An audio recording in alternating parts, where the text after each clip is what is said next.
When men began to increase on earth and daughters were born to them, the divine beings saw how beautiful the daughters of men were, and took wives from among those that pleased them. The Lord said, My breath shall not abide in man forever, since he too is flesh.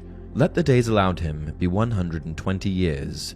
It was then, and later too, that the Nephilim appeared on earth, when the divine beings cohabited with the daughters of men, who bore them offspring. They were the heroes of old, the men of renown. The second mention of the Nephilim in either the Tanakh or the Old Testament is in Numbers 13:32-33, when the Israelites prepared to enter the land of Canaan, the name of the land the Israelites conquered after their exodus from Egypt. Once the Canaanites were defeated, their appropriated land was where the kingdoms of Israel and Judah were founded. Along the way, the Israelites encountered giants, the Nephilim, next to whom they appeared diminutive, minuscule, as insects juxtaposed with full-grown men. Here's the passage from the JPS Tanakh. The country that we traversed and scouted is one that devours its settlers. All the people that we saw in it were men of great size. We saw the Nephilim there. The Anakites are part of the Nephilim, and we looked like grasshoppers to ourselves, and so we must have looked to them. While the idea of half-divine, half-mortal giants sired by fallen angels on mortal women is intriguing, to say the least, not every interpretation ventures into divine or supernatural territory.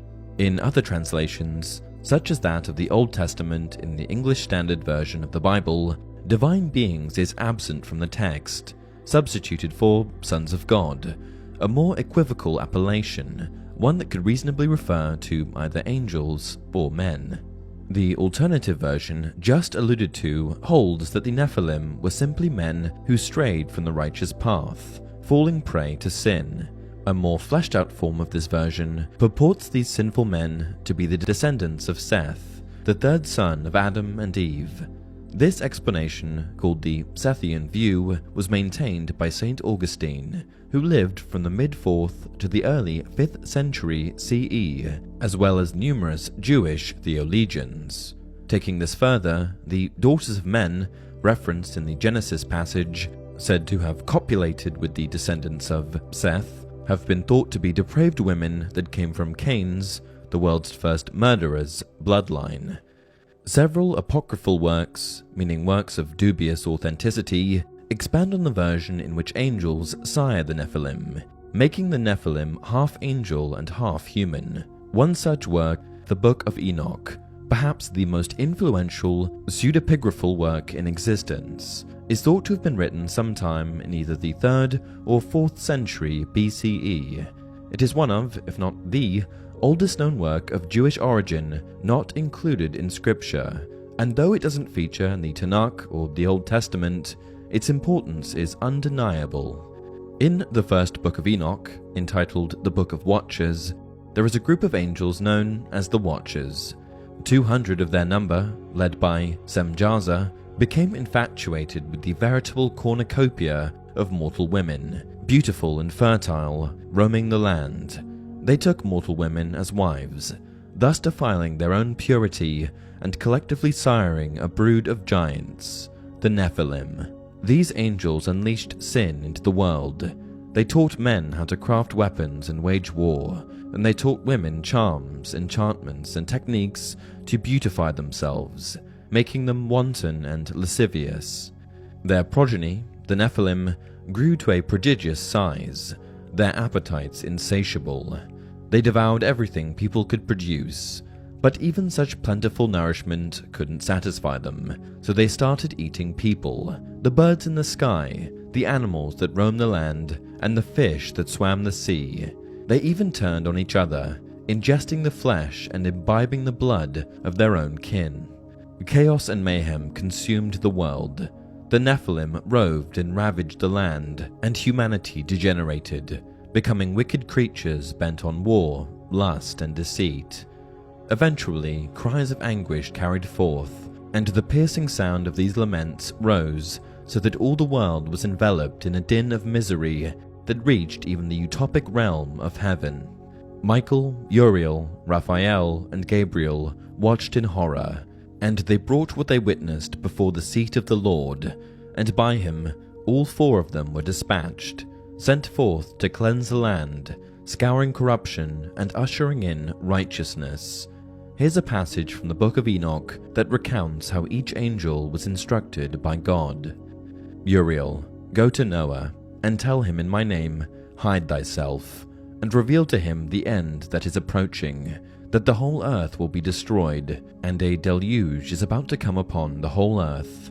And again the Lord said to Raphael, bind Azazel hand and foot, and cast him into the darkness, and make an opening in the desert, and cast him therein, and place upon him rough and jagged rocks, and cover him with darkness, and let him abide there forever, and cover his face that he may not see light.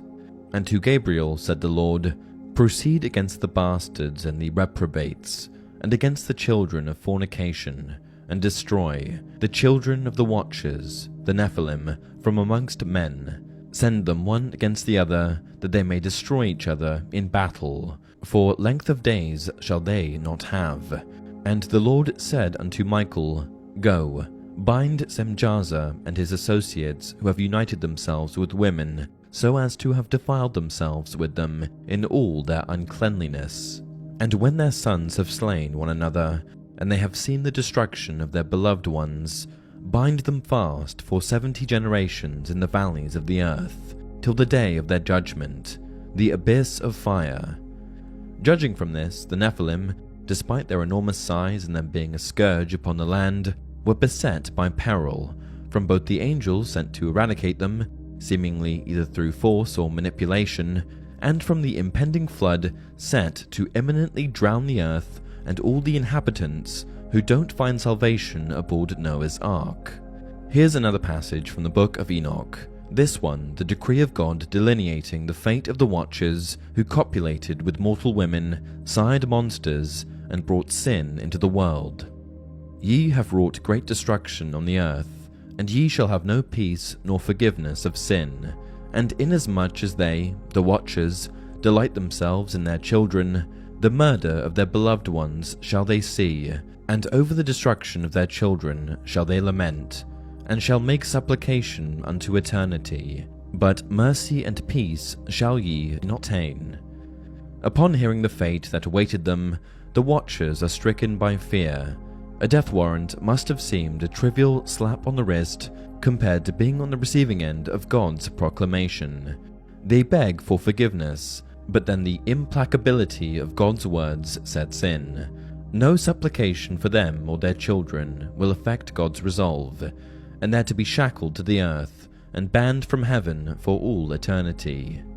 Some have hypothesized that demons, as potentially alluded to in the book of Enoch, are in fact the disembodied spirits of the Nephilim. Here's the passage that inspired this line of thought, however fringe. And now the giants, who are produced from the spirits and flesh, shall be called evil spirits upon the earth, and on the earth shall be their dwelling.